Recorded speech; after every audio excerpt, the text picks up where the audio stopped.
بسم الله الرحمن الرحيم الحمد لله والصلاة والسلام على سيدنا محمد وعلى آله وصحبه أجمعين.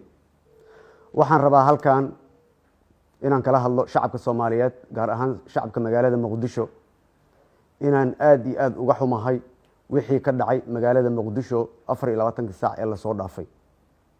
waxa ayaan darro ah in iyadoo lagu jiro sanadka 2021 oo qof sheegto inuu qabsaday magaalada Muqdisho una sheegay in aysan dawlad ka jirin.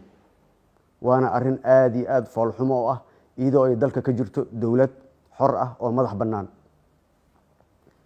waxa kaloo ayaan darro ah in ciidamadii mas'uulka ka ahaa ciidamadii qaranka ee geesiyaasha ee u soo halgamay u dhimanayay Soomaaliya weerar lagu qaado oo la taageereeyo una ka bilowdo falkaasi xalay dhacay meeshaas. waxaan rabaa shacabka Soomaaliyeed meel kasta ay joogaan inay ilaaliyaan midnimadooda. shacabka Muqdisho waxaan leeyahay waxa loo socdo waa hantidiinni, waa naftiinni, waa guryihiinni in lagu burburiyo.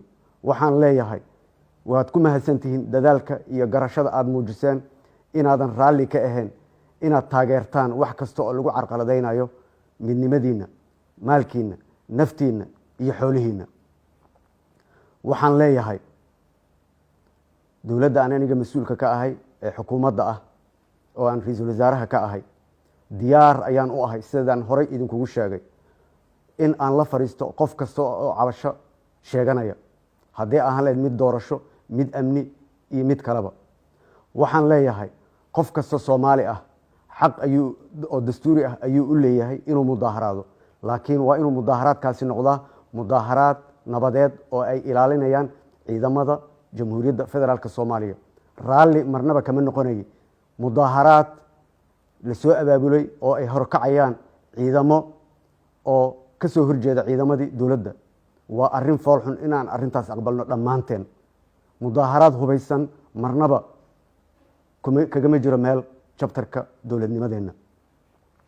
waxaan leeyahay walaalaha cabashada tabanayow hadday tahay doorasho waqtigeedii waa diyaar.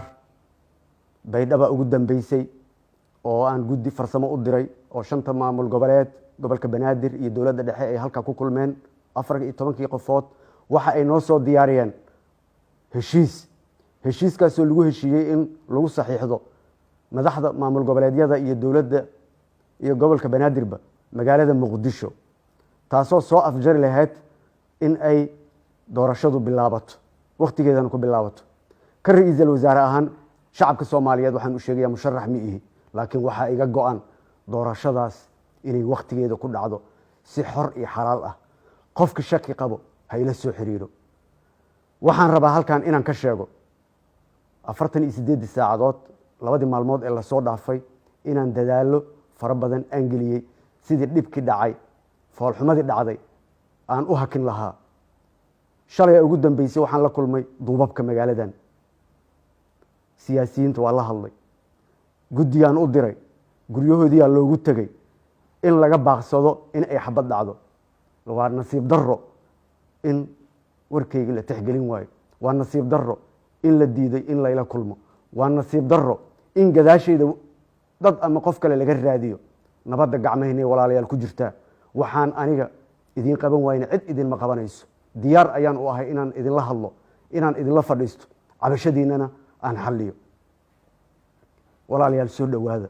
shacabka Soomaaliyeed, shacabka Muqdisho, ogaada waxa lagu gorgortamayo waa maskaxdiina, waa madaxiina, waa caqligiina, waa ciidankiina, waa awoodiina, waa hantidiina.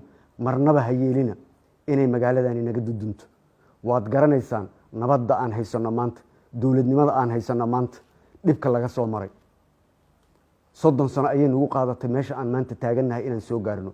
ha ka yeelina, aniga ha iga yeelina, cid kalena ha ka yeelina inay idinka dudumiso. anigana diyaar uma ihi. soo dhowaada. waxaan leeyahay xasiloonida ha la muujiyo. soo dhowaada. waxaan leeyahay wada shaqaynta ha la muujiyo. soo dhowaada. ciidamadiina amniga la shaqeeya, garab istaaga. soo dhowaada. cadow ayaan leenahay gudo iyo dibad, ka hortaga. soo dhowaada walaalayaal siyaasiyiinta walaalahayga ah ee Muqdisho joogo. diyaar ayaan idin ahay. waa ku celcelinaya hadalkaas, waxaan ugu celcelinaya wax kale maahane inaan diyaar idinla ahay, inaan idinla fariisto geed dheer iyo geed gaabanba, oo aan waxa aad tabanaysaan aan xaliyo. soo dhawaada, waa mahadsantihiin. waxaan rajaynayaa xasiloonida hala muujiyo. waxaan waa dalkeenni, waa magaaladeennii. soo dhawaada. wassalaamu calaykum waraxmat ullahi wabarakaatu.